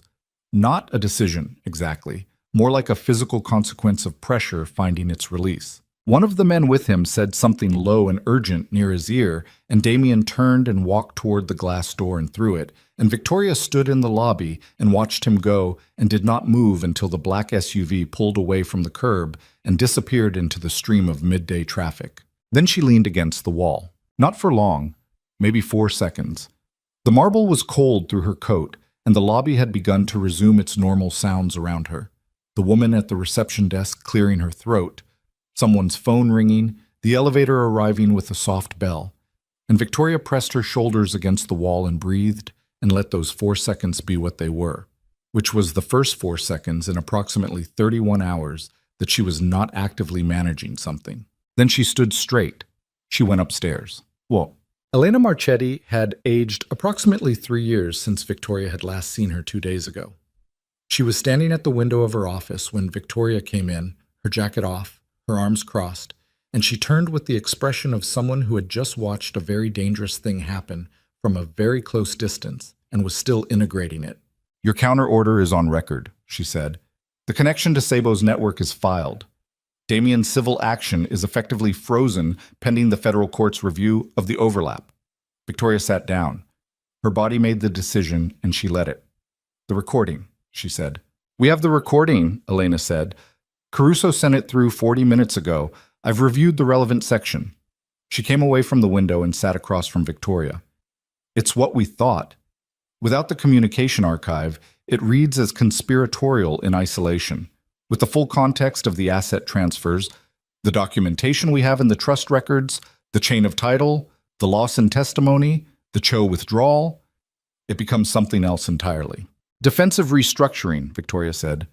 Documented response to documented misconduct, Elena said, which is what it was. We can make that case. It will not be fast and it will not be simple, and there will be months where it is very uncomfortable, but we can make it. Victoria looked at the window, at the gray February sky above the Manhattan roofline, at the city that had absorbed her arrival 20 years ago and had never once asked her what it had cost. The archive, she said, what they took. Elena was quiet for a moment. We may not need it, she said carefully. With the federal investigation moving openly now, the communications Caruso's team has gathered independently over 26 months may effectively replace what was in those boxes. The federal record is actually more legally clean than your private collection would have been. I know that, Victoria said. I know it intellectually. She paused. It was my mother's storage unit. Eleanor kept her husband's engineering drawings in there, her grandmother's furniture. Elena said nothing. She waited the way a good attorney waits, with complete stillness and zero pressure. Someone went into my mother's storage unit, Victoria said, and took 3 years of my work. And I want you to know that I understand it is replaceable, that the case proceeds, that the loss is manageable. And I also want you to know that it is the thing from this entire week that I am going to be angry about for a very long time. That's appropriate, Elena said quietly. Yes, Victoria said. It is. She stood. She thought for a moment. Vanessa Collins is coming to you today. Treat her as a cooperative witness, not an adversary. She has letters and a signed agreement from November. Review them and tell me tonight what we're working with. Already scheduled, Elena said. Sophie is handling it. Victoria nodded. She picked up her coat. Victoria, Elena said, go sleep. We have this for the next 12 hours. Victoria looked at her. At the organized competence of the office, the stacked files, the yellow legal pads with their dense handwriting, the two paralegals visible through the glass wall who were already moving with the specific focused velocity of people who know exactly what they are doing and why it matters. I will, she said, after one more thing. The one more thing was Marcus. She found him in the small conference room at the end of the corridor, sitting with both hands around a coffee cup that had gone cold, staring at the table with the expression of a man who has spent several hours inside a very unpleasant understanding of his own position. He looked up when she came in, and something moved through his face that was complicated and unguarded in a way Marcus Webb rarely allowed. She sat across from him. I should have told you about the recording risk, she said. You didn't know, he said. I suspected. The call in March, I knew it was an unusual level of detail for a phone conversation. I knew he monitored the house lines. She looked at him. I told myself it wasn't enough to worry you about. Marcus looked at his hands. I told Elena everything this morning. Every call, every meeting, every decision I was part of. The full record. He looked up. I've been doing this for 9 years.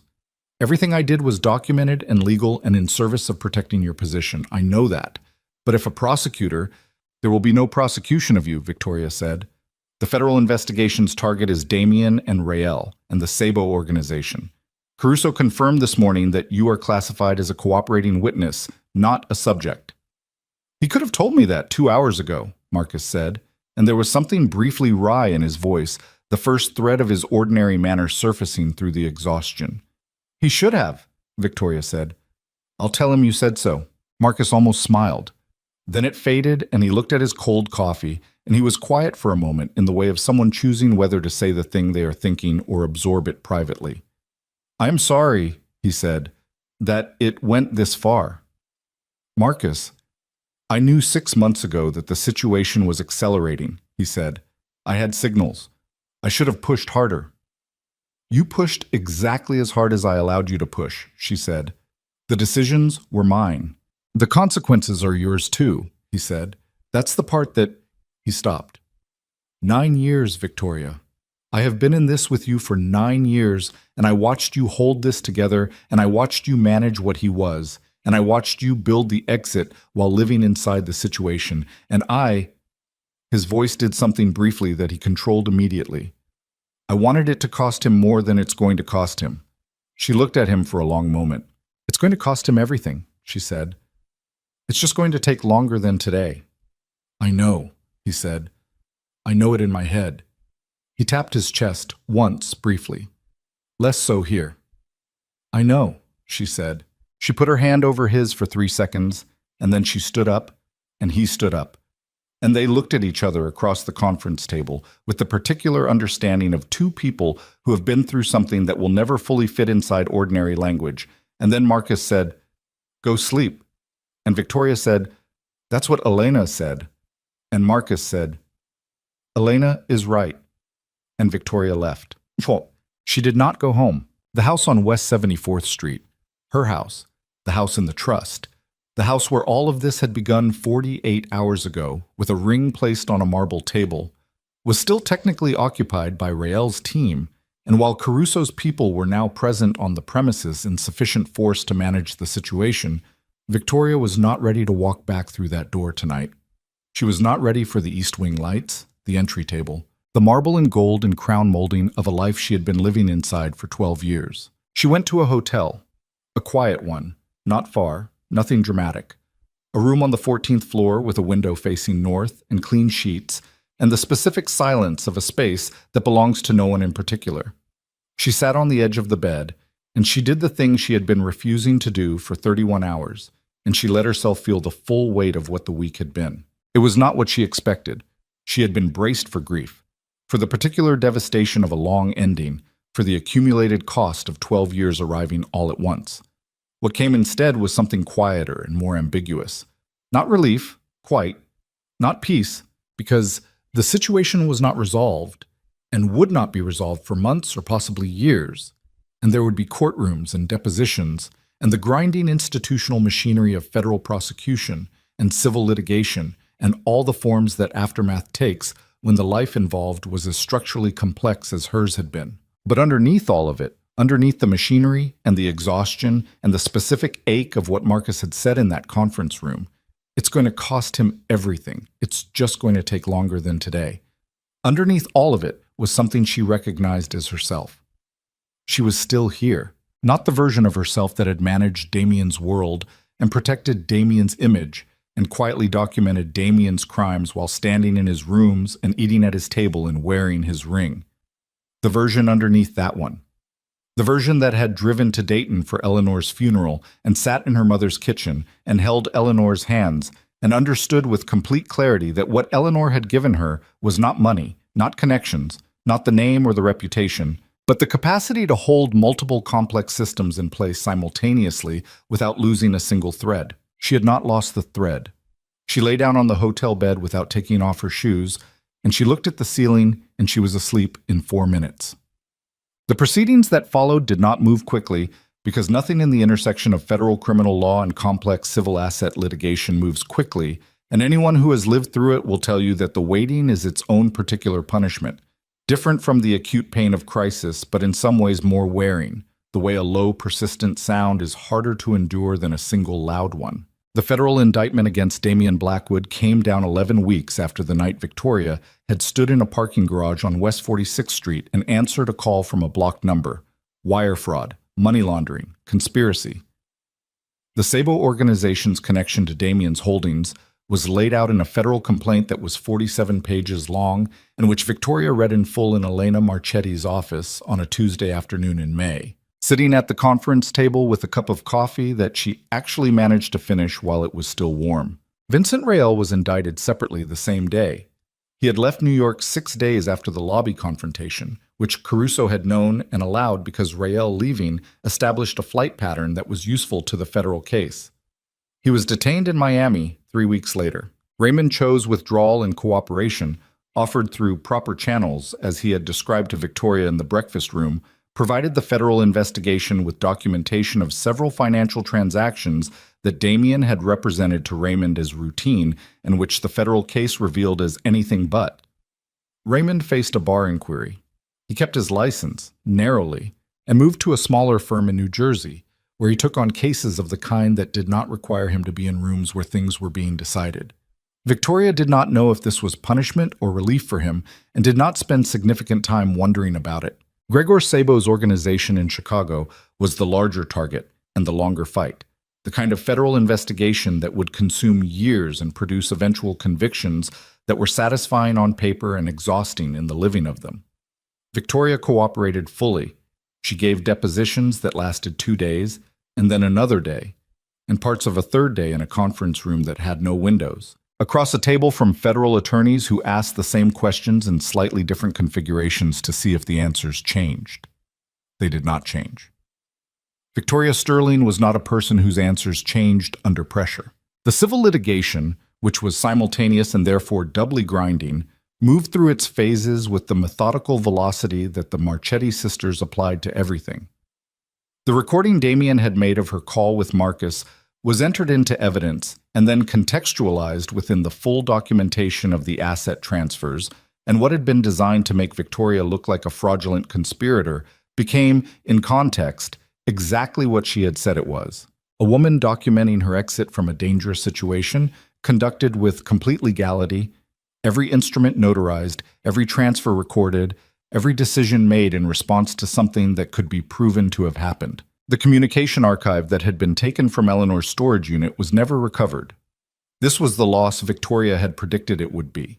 Manageable, replaceable in practical terms, irreplaceable in the terms of what it represented, which was 4 years of her own work stored in a space her mother had opened.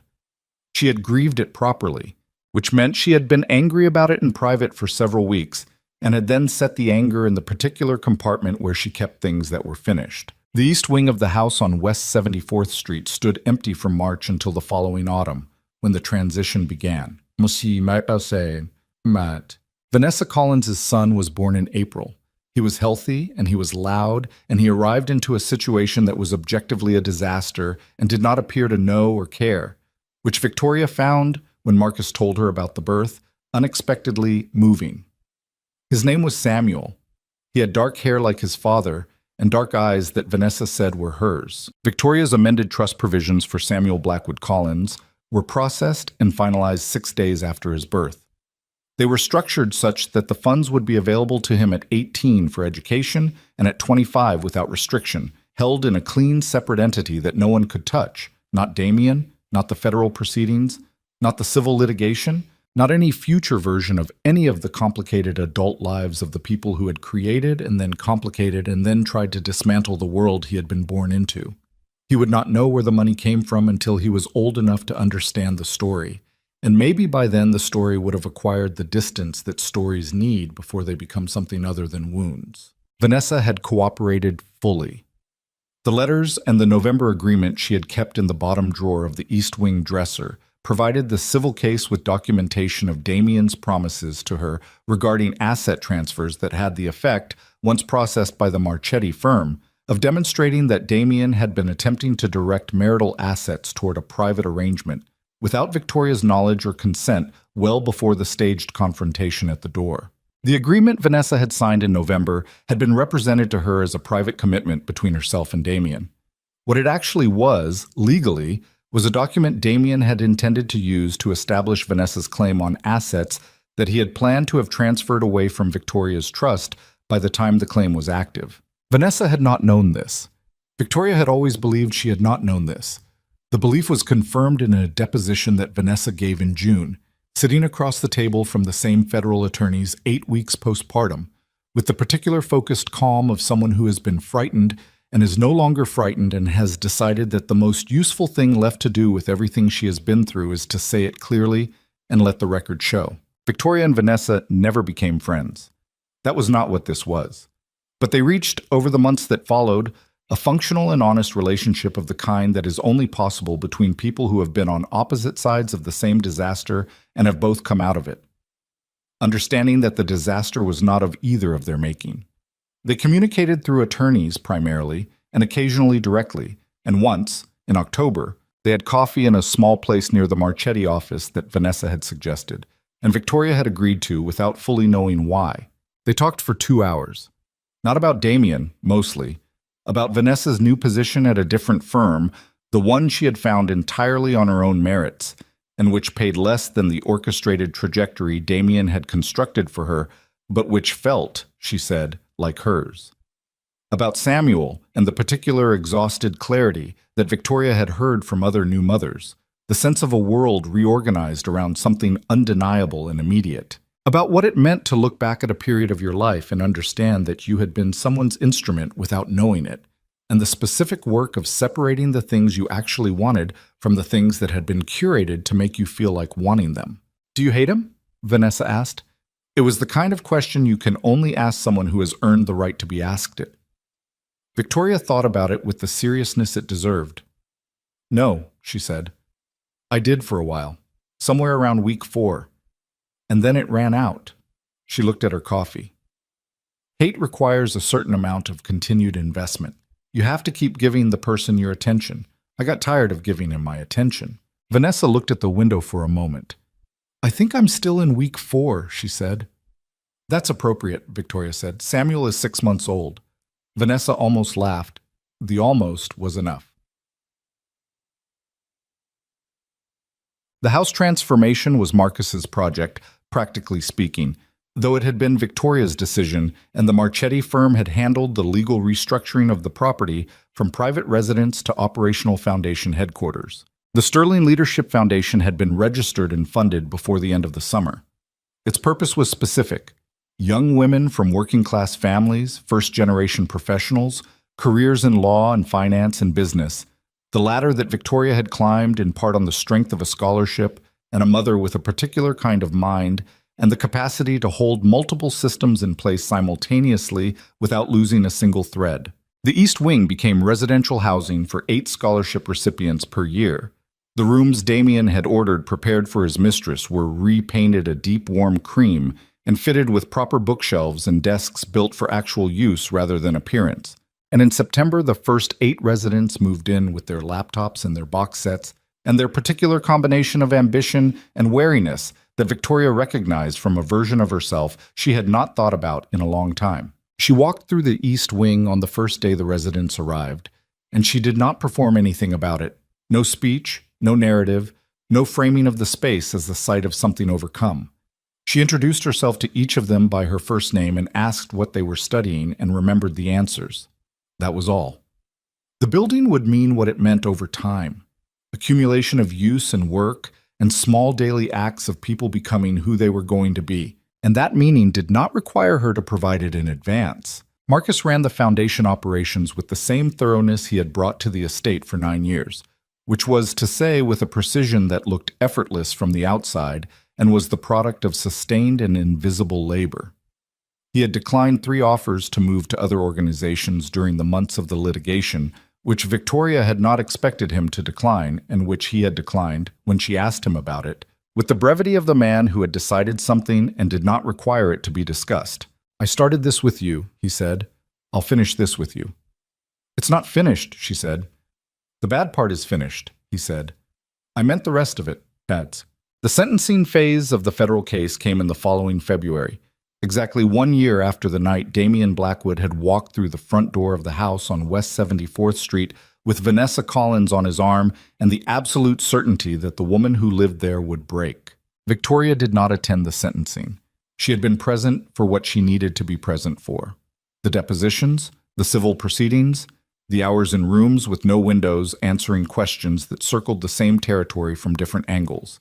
She had done her part, and she did not need to watch the formal conclusion of it to know what the conclusion meant. She was in the East Wing study when Caruso called, the study she had taken over from the Foundation's administrative offices, a room with good light and a view of the garden, which she had replanted in the autumn with the assistance of one of the residents who turned out to have a background in horticulture, and who had very strong opinions about what should replace the ornamental beds, and which Victoria had deferred to entirely.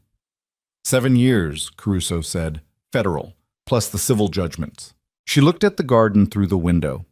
The beds were bare in February again, the same bare black soil as the year before, but different, planted with intention now, waiting for spring in the purposeful way of something that will return. "Thank you," she said. "You did most of it," he said. "We did it," she said. "Your leak problem cost us 3 weeks and the communication archive and a significant amount of my composure." A pause, and then Caruso did something she had not expected from him.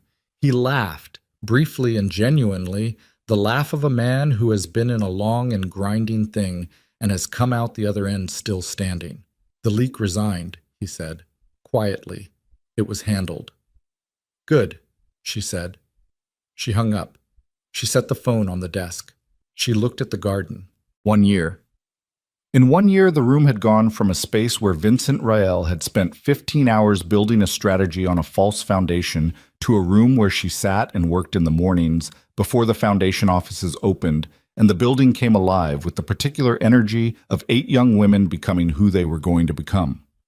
The morning light came through the window the same way it always had. The view of the garden was the same view. The room was the same room. Everything else was different. She heard the building coming alive around her. Footsteps on the stairs, a door, voices in the corridor. The small daily sounds of people beginning their day with somewhere to go and something to do. One of the residents, a 23-year-old from Akron named Deja, who was in her second year of law school and had the kind of relentless analytical precision that Victoria found quietly exhilarating, knocked on the study door and came in with 2 cups of coffee and a question about the Foundation's mentorship network that turned into a 40-minute conversation about how systems actually work in practice versus how they are described in the textbooks that teach you they exist. Victoria answered all of it. She answered with the specificity and directness of someone who has learned what she knows from the inside of actual situations, from the years of standing in rooms where things were decided and watching the gap between the stated purpose and the real one, from the 12 years of managing a structure that was built on a lie, and the 3 years of building a structure that was built on the truth. Deja took notes. She asked follow-up questions that were better than the original questions. She left with the coffee and her legal pad and the particular focused velocity of someone who has gotten more than they came for. Victoria sat alone in the study.